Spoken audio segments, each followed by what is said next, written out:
Your sister married into the Blackstone family, Dad said. Don't come to Christmas. At the party they introduced me as the failure. Richard Blackstone stood. Director Williams? Your $820 million nonprofit is transforming communities. Dad's face went white. But let me tell you how I became the family disappointment who secretly ran one of the largest educational nonprofits in the country. I'm Maya Williams, 38 years old. My sister Natasha is 41. We grew up in Bethesda, Maryland, the kind of upper-middle-class suburb where your college matters more than your character and your salary defines your worth. Our parents, Robert and Diana Williams, were both corporate executives.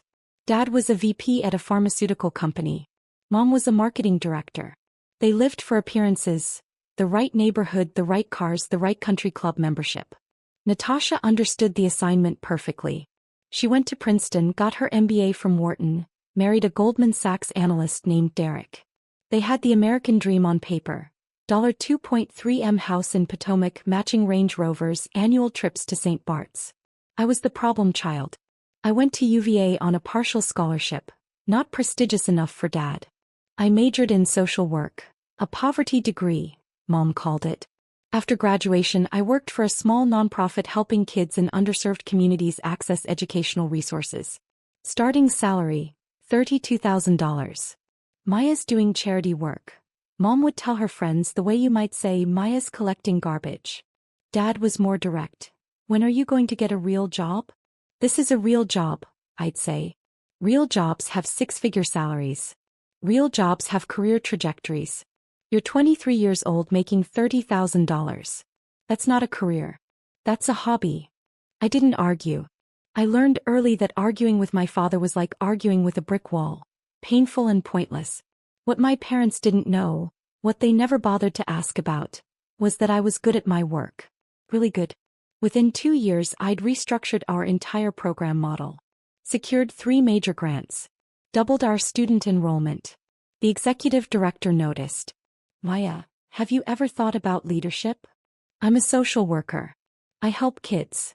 You could help more kids if you were making organizational decisions. At 27 I became director of programs. At 30 executive director. At 32, I merged 3 struggling nonprofits into one organization with a unified mission, closing the educational opportunity gap for low-income students. We called it Bright Futures Initiative. My parents thought I was still making $40,000 at that little charity. In reality, I was running a $820 million organization with programs in 43 states, partnerships with 15 universities, and a staff of over 200 people. We'd helped more than 500,000 students access college prep resources, scholarship funding and mentorship programs. My salary was $285,000. Not that I cared about money. I lived in a modest townhouse in Arlington, drove a 7-year-old Subaru, wore clothes from Target. Every extra dollar went back into the organization. But I kept quiet about my success. Not because I was ashamed, because I knew my family. If I told them about Bright Futures, Dad would say I was wasting my education. Mom would ask why I wasn't making real money in corporate America. Natasha would find a way to make it about her. So I let them think I was a low-level nonprofit worker making poverty wages. It was easier than the alternative. Natasha, meanwhile, had become insufferable after her divorce from Derek. She traded up, married a man named Stephen Whitmore whose family was old money. Not just rich, generationally wealthy. The kind of wealth that came with trust funds, vacation homes, and memberships to clubs that didn't have websites. She called me the day after the engagement. Maya, I'm marrying into the Whitmore family. Do you know what that means? That you love Stephen? It means I'm going to be part of something that matters. Stephen's family knows everyone. Senators, CEOs, foundation presidents. His parents manage a $2.1 billion private equity fund. That's impressive. Impressive? It's transformative. This is what success looks like, Maya. This is what happens when you make smart choices instead of wasting your life on charity cases. I said nothing. I'm telling you this because I need you to understand. When you meet Stephen's family, you need to be on your best behavior. Don't talk about your nonprofit work. Don't mention money or lack of it. Just try not to embarrass me. I'll do my best. I'm serious, Maya. Stephen's parents are sophisticated people. They donate to real organizations, museums, hospitals, universities. Not little community groups. I can't have them thinking the Williams family is ordinary. The wedding was elegant, expensive, exclusive. I wore a dress from Macy's. Natasha wore custom Vera Wang. The reception was at a private estate with 200 guests who all looked like they'd stepped out of a yacht club catalog. I met Stephen's parents briefly. Richard and Patricia Blackstone. Silver-haired, impeccably dressed, the kind of people who radiate old money. Maya, lovely to meet you, Patricia said. Natasha mentioned you work in nonprofits? Yes, ma'am. Educational access. How noble, she said with a smile that didn't reach her eyes. We didn't speak again that night. Over the next 3 years, Natasha's identity became completely wrapped up in being a Blackstone. She joined boards, not because she cared about the causes, but because that's what Blackstone women do. She hosted fundraisers, attended galas, posted Instagram photos with captions like, "Grateful to give back," next to pictures of her in $5,000 gowns. She also talked about the Blackstone Foundation constantly. Stephen's parents managed $2.1 billion in investments, she'd say at family dinners. Their foundation gives away $50 million annually. Can you imagine having that kind of impact, Maya? I could imagine. I saw it every day. But I said nothing. Last month, Natasha called with an announcement. We're hosting Christmas at the Blackstone estate this year. The whole family, Stephen's parents, his sister, everyone. That sounds nice. It's not just nice, Maya. It's important. Richard and Patricia want to get to know our side of the family better. This is a big deal. I'm happy to come. There was a pause. Actually, I need to talk to you about that. About what? About you coming. She took a breath. Maya, I love you. But I need you to understand, Stephen's family is used to a certain level of success. They respect achievement, ambition, excellence. And you? What? You're a social worker making probably $50,000 a year. You drive a Subaru. You live in a tiny townhouse. And that's fine for you, but what? But I can't have Stephen's parents thinking this is what the Williams family is. That we're people who settle for mediocrity. The words hung between us. Are you uninviting me from Christmas, Natasha? I'm asking you to understand. This is the most important relationship of my life. I need Stephen's family to respect me. To see me as an equal. Having you there talking about your little nonprofit wearing your Target clothes, it undermines everything I've built. I see. Do you? Because this isn't about you, Maya. This is about me. About my marriage.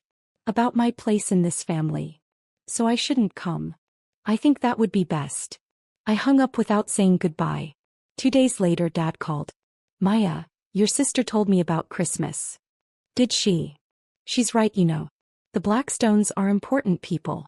This is a significant opportunity for our family to make connections, build relationships. We can't have you there being yourself. Being myself. You know what I mean. The nonprofit work, the modest lifestyle. It's admirable in its own way, but it's not impressive. The Blackstones donate to Harvard, to the Kennedy Center. They're not going to understand your little community programs. My little community programs. Maya, don't be difficult. You've made your choices. You've chosen a path that prioritizes feeling good over doing well. That's fine. But the rest of us have to live in the real world, where perception matters. Is that all, Dad? I'm saying this because I care about you. Sometimes the most loving thing you can do is step aside. Let the successful members of the family shine without your situation casting a shadow. I hung up on him too. What my family didn't know, what they'd never bothered to ask about, was that the Blackstone Foundation was Bright Futures Initiative's second largest funder. We'd started working with them 4 years ago. Richard Blackstone had attended one of our program showcases, a student presentation where kids from our program talked about how educational access had changed their trajectories. He'd approached me afterward. Ms. Williams, I'm Richard Blackstone. What you've built here is extraordinary. Thank you, Mr. Blackstone. Tell me, what's your budget? We're currently operating at about $400 million annually. His eyebrows rose. $400 million? From a program I've never heard of. We keep a low profile. Our focus is impact, not publicity. Smart. He studied me. The Blackstone Foundation funds educational initiatives. I'd like to learn more about your work. That conversation led to a site visit. Then a proposal. Then a $15 million grant. Over 4 years, the Blackstone Foundation had given Bright Futures $73 million. They'd connected us with other donors, opened doors to university partnerships, helped us scale programs that were transforming lives. Richard Blackstone and I spoke quarterly to review outcomes.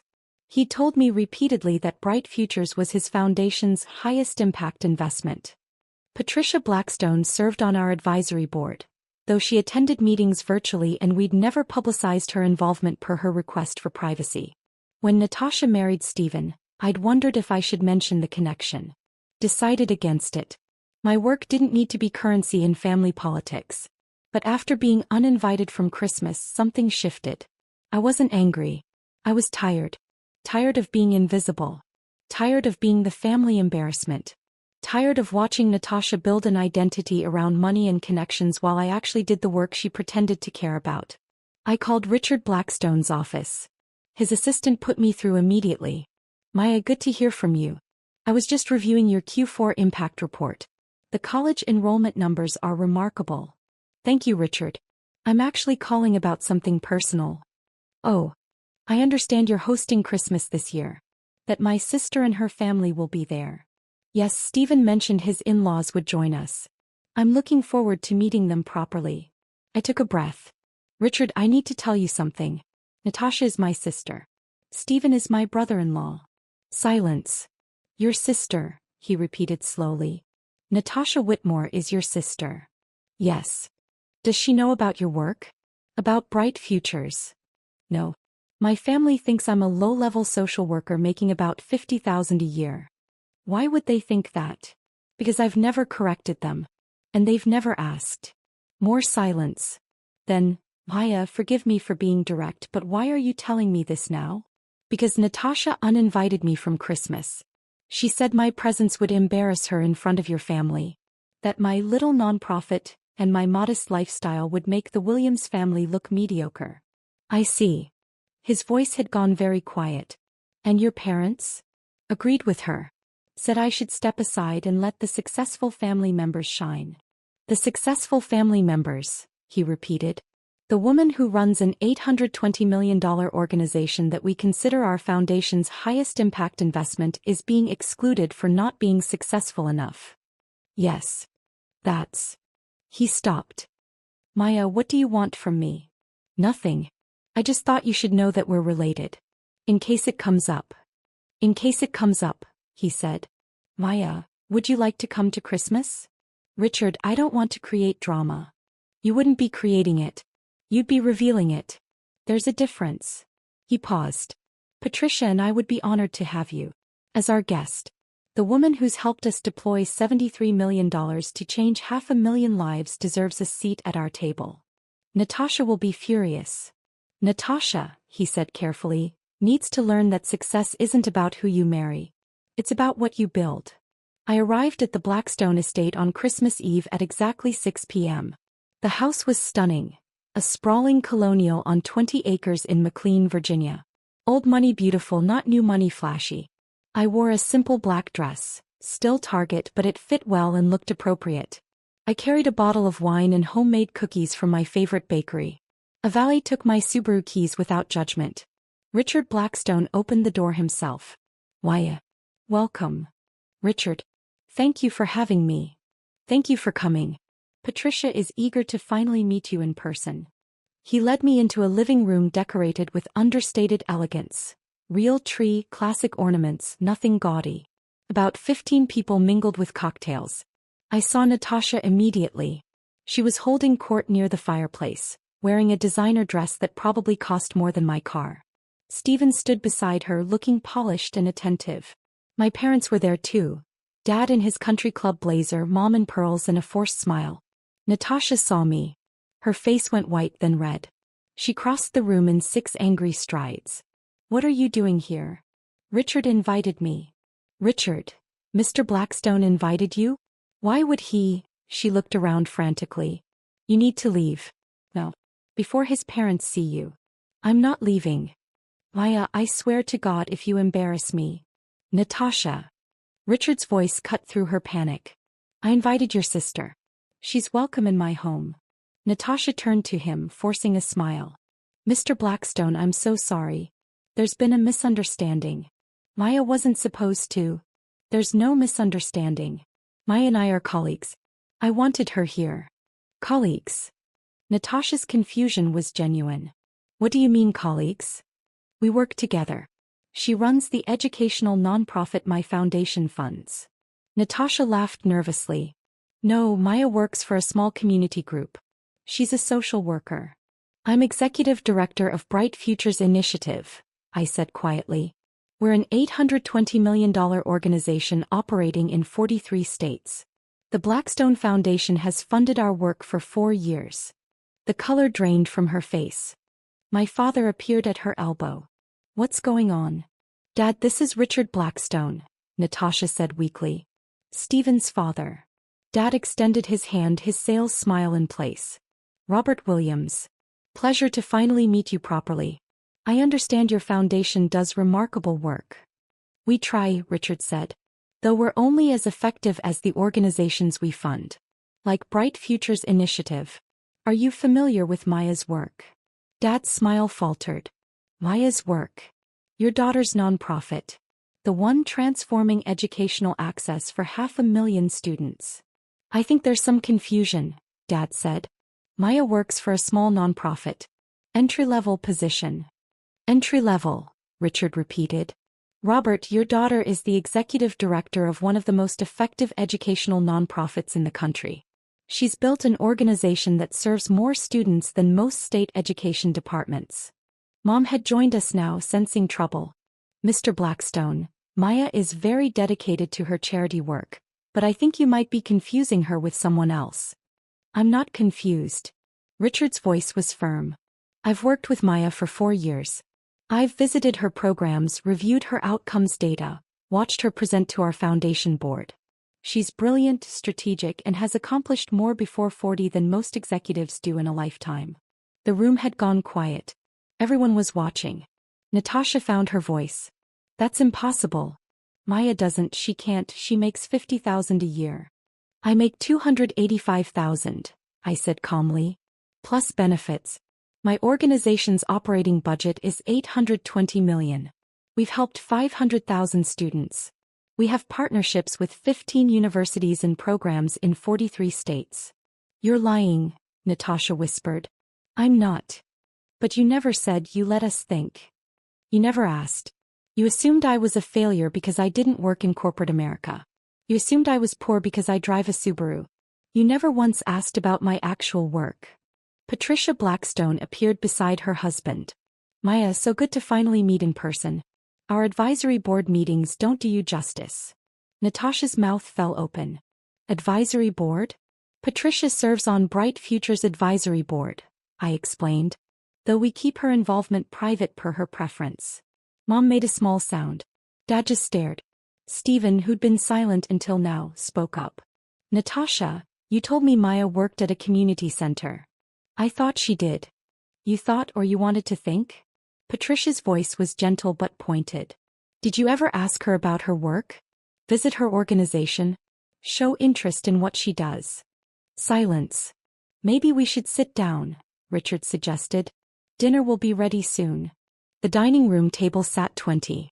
Richard directed me to a seat beside Patricia, near the head of the table. Natasha and Stephen were farther down. My parents were in the middle. It was a deliberate seating arrangement. A statement. During appetizers, Richard addressed the table. I want to thank everyone for joining us. Family is about more than blood. It's about recognizing and celebrating each other's achievements. Speaking of which, he turned to me. Maya, would you tell everyone about the new scholarship program you're launching? All eyes turned to me. I took a breath. We're launching a national scholarship fund for first-generation college students. Full-ride scholarships. Tuition, room, board, books, stipend for living expenses. We're starting with 500 students annually and scaling to 2,000 within 5 years. What's the funding commitment? Asked a man I recognized as Stephen's uncle. $200 million over 10 years. The Blackstone Foundation is our anchor funder with a $50 million commitment. Natasha's fork clattered against her plate. 50 million, my father said weakly. That's just their portion, I continued. We've secured commitments from 7 other foundations. The program launches next fall. Patricia smiled. We're thrilled to partner on this. Maya's vision for removing financial barriers to education aligns perfectly with our foundation's mission. Mom found her voice. Maya, why didn't you tell us about this? When would I have told you, Mom? During the dinners where you introduced me as the one who never made anything of herself? Or maybe during the holidays when Dad asked when I was getting a real job? The table went silent. That's not fair, Dad said. We've always supported you. Have you? Name one program I run. One accomplishment I've achieved. One thing about my work that you actually know. Silence. You can't, I said quietly. Because you've never asked. You've spent 15 years assuming I'm a failure because my success doesn't look like yours. Natasha was staring at her plate. Stephen looked uncomfortable. But here's what's really interesting, I continued. You uninvited me from Christmas because you were embarrassed of me. Because you thought I'd make the family look mediocre in front of the Blackstones. You wanted to hide me so the successful family members could shine. Maya, Mom started. Meanwhile, the Blackstones have been funding my work for 4 years. They've given my organization $73 million. Patricia serves on my advisory board. Richard calls me quarterly to review our impact data. The family you wanted to impress already knows me, they respect my work. It's their foundation's highest impact investment. Dad's face had gone from white to gray. So who exactly is the successful family member you wanted to shine? I asked. The sister who joined boards for status? Or the one who built an $820 million organization that changes lives? Natasha stood up abruptly. I need to talk to my sister. Alone. Natasha, Stephen began. Alone. Richard gestured to a side room. The study is available. Natasha practically dragged me down the hall. Once the door closed, she turned on me. How could you do this to me? Do what? Humiliate me. Make me look like an idiot in front of my husband's family. I didn't make you look like anything. You did that yourself. I uninvited you to protect you, she shouted. To protect you from feeling inferior around successful people. Or to protect yourself from having your carefully constructed image shattered? She flinched. That's not fair. Isn't it? Natasha, you've spent 3 years building an identity around being a Blackstone. Around having access to their wealth, their connections, their foundation. You've posted photos at galas, bragged about their donations, acted like their success is yours. I'm Stephen's wife. Which makes you Stephen's wife. Not a philanthropist. Not an executive. Not someone who actually does the work. I'm on 3 nonprofit boards. Are you? Or do you just attend luncheons and sign checks with Stephen's money? Her face crumpled. You don't understand what it's like. Growing up in your shadow. My shadow? Natasha, you were the golden child. Princeton. Wharton. The perfect marriage. The perfect-looking marriage. To a man who cheated on me with his secretary. While you were off changing the world, I was trying to figure out who I was without a successful husband defining me. She sank into a chair. Then I met Stephen. Met his family. Saw a chance to be part of something that mattered. Something bigger than myself. But you're not part of it. You married into it. There's a difference. I know, she whispered. God, Maya, I know. But I didn't know how to be impressive on my own. How to matter without writing someone else's achievements. So I married the Blackstone name and told myself that was enough. And I was your cautionary tale. The sister who chose wrong. Who wasted her potential. I needed you to be that. Needed to believe that my choices were better than yours. She looked up at me. But they weren't, were they? You've been doing actual good while I've been pretending. You've built something real while I've been playing dress-up at galas. Natasha. How much do you make? What? Your salary. How much? $285,000. She laughed bitterly. I'm living off Stephen's trust fund. I don't make anything. I'm 41 years old and I'm essentially unemployed. You could change that. Could I? What am I qualified to do, Maya? I have an MBA I haven't used in 10 years. Board memberships I only have because I'm a Blackstone. No actual skills, no real experience. I'm a professional wife. That's not true. It is. She stood up. And the worst part? I could have been asking you for advice this whole time. Learning from you. But I was too busy pretending you were the failure. The door opened. Stephen stood there. Everything okay? No, Natasha said. But it will be. We returned to the dining room. The main course had been served. People were making careful small talk. Natasha stopped at the head of the table. Can I say something? Richard nodded. I need to apologize. To Maya primarily, but to everyone here. He took a breath. I uninvited my sister from Christmas because I was embarrassed of her. I told her she'd make our family look mediocre. That her work, her little nonprofit, wasn't impressive enough for this crowd. Stephen was watching her carefully. I did this because I've built my entire identity around being a Blackstone. Around access to this family's wealth and success. And I needed Maya to be less than me so I could feel successful. Her voice broke. But she's not less than me. She's extraordinary. And I've been too insecure to see it. Mom was crying. Dad looked like he might be sick. Maya has spent 15 years building something that matters while I've spent 15 years pretending to matter. She's helped 500,000 students while I've attended luncheons. She's earned respect while I've married into it. Natasha looked at me. I'm sorry. For everything. For making you small so I could feel big. For never asking about your work. For being too threatened by your success to celebrate it. I didn't know what to say. Patricia spoke into the silence. Natasha, it takes courage to acknowledge our insecurities. Even more to admit them publicly. I don't feel courageous. I feel ashamed. Shame can be productive, Patricia said gently. If it motivates change. Natasha nodded. Sat down. Stephen took her hand. My father cleared his throat. Maya, I owe you an apology too. Your mother and I have failed you as parents. We've measured success by salary and status instead of impact. We've dismissed your work without understanding it. That was wrong. Very wrong, Mom added, wiping her eyes. Sweetheart, we're so sorry. Are you? I asked quietly. Or are you sorry that you looked foolish in front of the Blackstones? Dad flinched. That's fair. Because if you're only apologizing because you got caught, that's not an apology. That's damage control. No, Dad said. You're right. We've been terrible. Dismissive. We've treated your life's work like it's a hobby. We've compared you to Natasha's corporate jobs and found you wanting. We never bothered to learn what you actually do. Why not? He thought about it. Because it was easier to assume you were struggling than to confront our own narrow definition of success. What does your organization do? Mom asked suddenly. Actually, I want to understand. So I told them. I told them about Maria, who grew up in poverty in rural Virginia and is now a doctor because Bright Futures helped her access AP classes and college prep resources. I told them about David, whose single mother worked 3 jobs and couldn't afford SAT tutoring. We provided it free. He's at MIT now.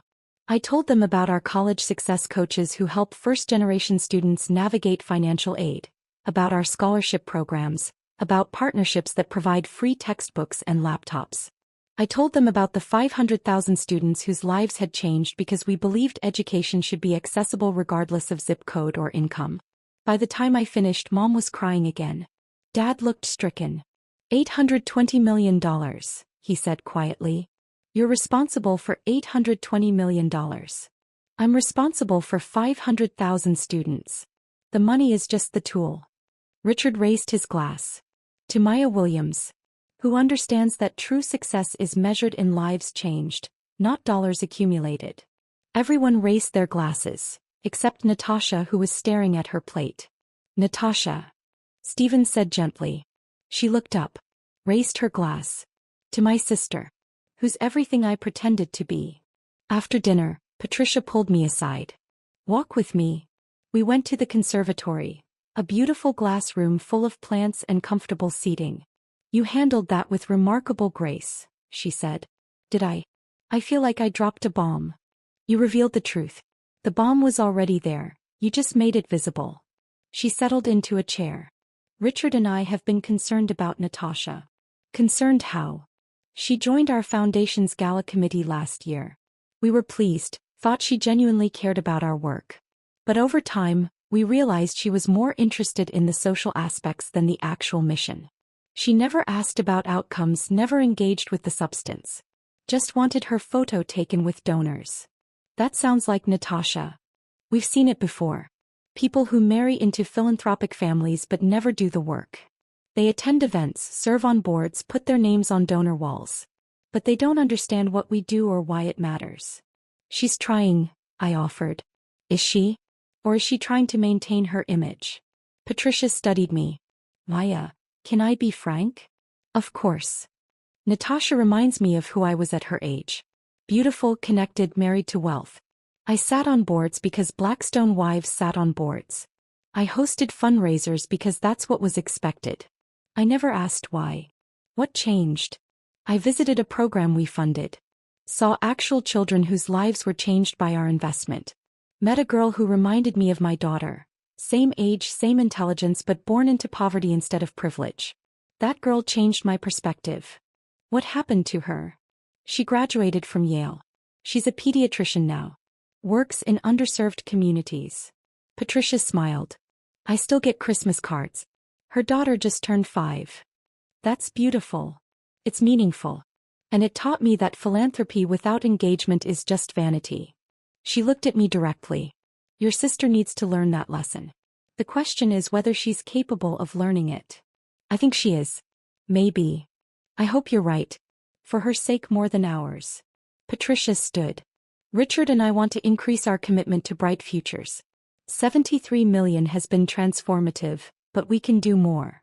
Patricia, that's incredibly generous, but we're thinking 50 million annually for the next 5 years. 250 million total. Enough to triple your scholarship program and expand to all 50 states. I couldn't speak. Assuming you're interested, she added with a smile. Interested? Patricia, that would change everything. We could help millions more students. Then let's make it happen. We'll discuss details after the holidays. For now, enjoy your evening. And Maya? Thank you for trusting us enough to come tonight. Thank you for inviting me. When I returned to the living room, my parents were talking quietly with Richard. They saw me and stood up. Maya, Dad said. Can we talk? Outside maybe. We went to the terrace. It was cold but clear, stars visible despite the suburban lights. I don't know how to fix this, Dad said. Fix what? 15 years of being a terrible father. Of dismissing your work, your choices, your life. I've been so focused on conventional success that I couldn't see actual achievement right in front of me. Why, Dad? Why did you need me to fit your definition of success? He thought about it for a long time. Because I'm a mediocre man who achieved mediocre things. VP at a pharmaceutical company. Sounds impressive, but I topped out at middle management. Never made it to C-suite. Never built anything lasting. The only thing I could claim was that I raised successful daughters. You did raise successful daughters. No.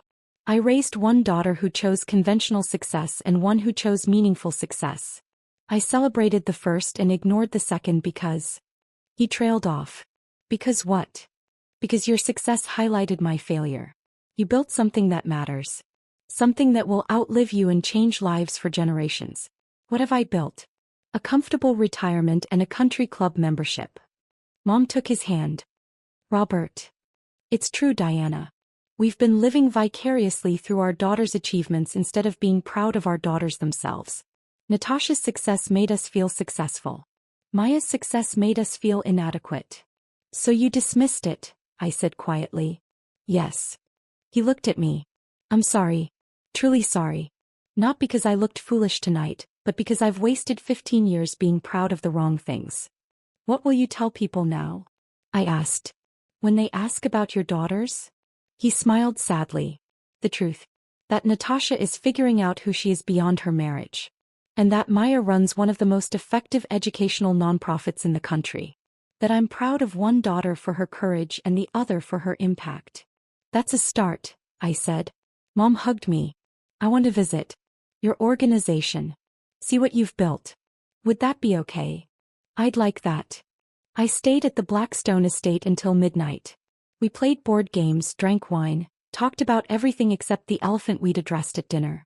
As I was leaving, Natasha walked me to my car. "Steven wants me to see a therapist," she said. "That's good. Is it? I feel like such a failure. 41 years old and I'm just now realizing I don't know who I am." "You're not a failure.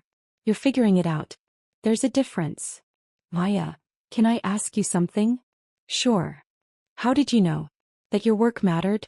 That you were making the right choices even when everyone was telling you otherwise?" "I thought about it. I didn't know.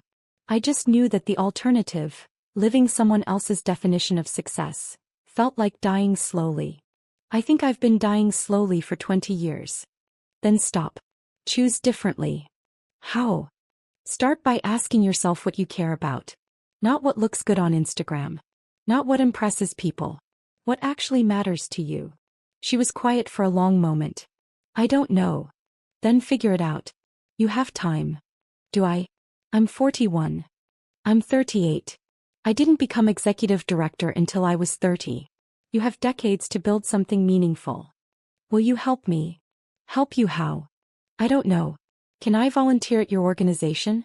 See what actual nonprofit work looks like." "You want to volunteer?" "I need to do something real. Something that's not about status or appearances. I need to figure out if I'm capable of being more than a professional wife." "Okay. Okay. Come to our main office next week. We'll find something for you to do. But Natasha, this isn't a hobby. If you commit to this, you actually have to show up and do the work." "I will. I promise." He hugged me, the first real hug we'd shared in years. 3 months later, Natasha was volunteering 15 hours a week at Bright Futures. She started in our tutoring program, working directly with high school students on college essays. She was terrible at first. Too polished, too formal, unable to relate to kids from backgrounds nothing like hers. But she kept showing up. One day I found her crying in her car after a session. "What happened?"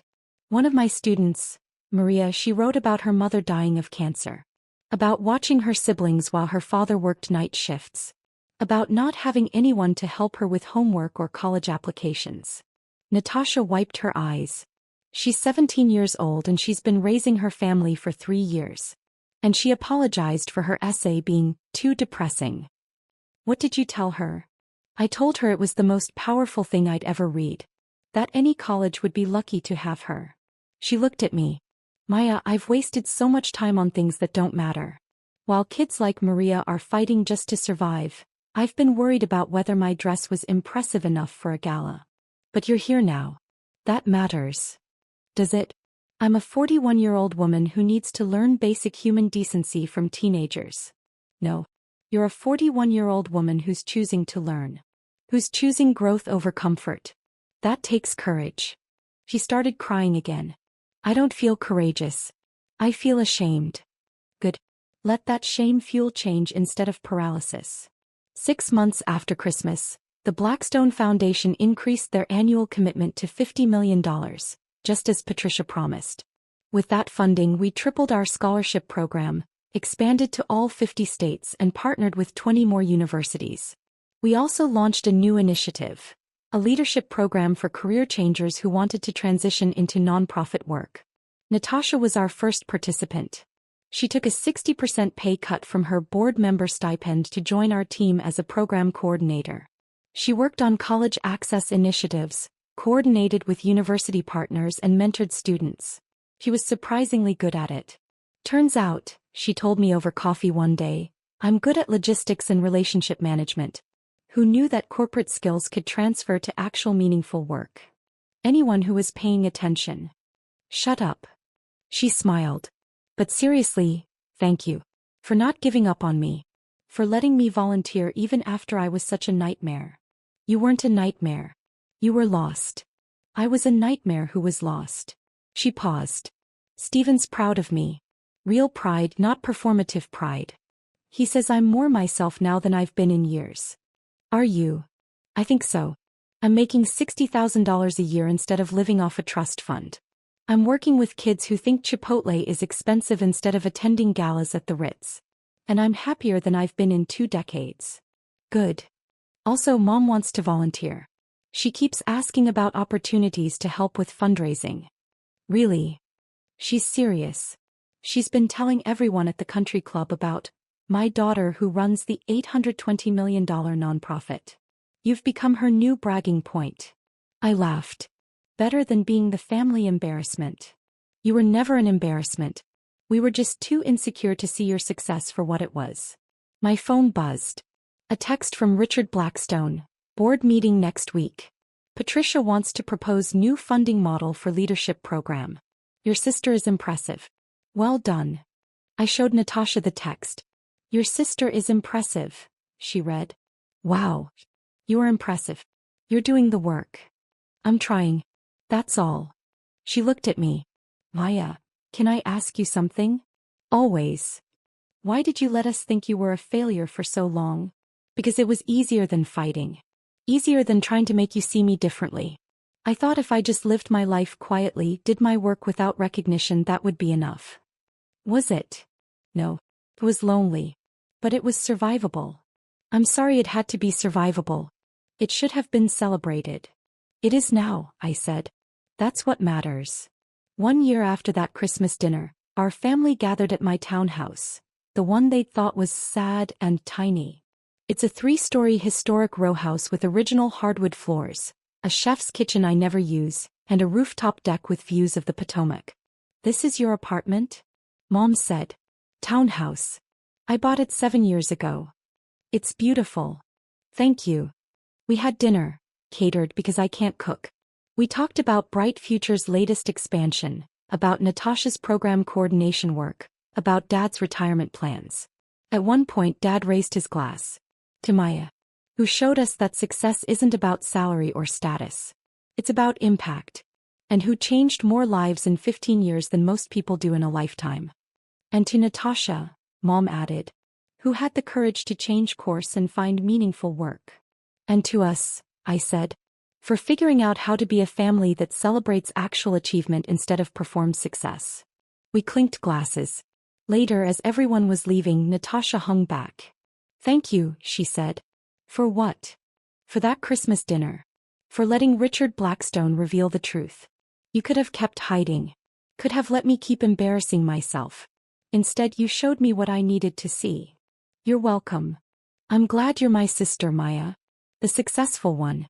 The meaningful one. The one who actually matters. You matter too. I'm starting to believe that.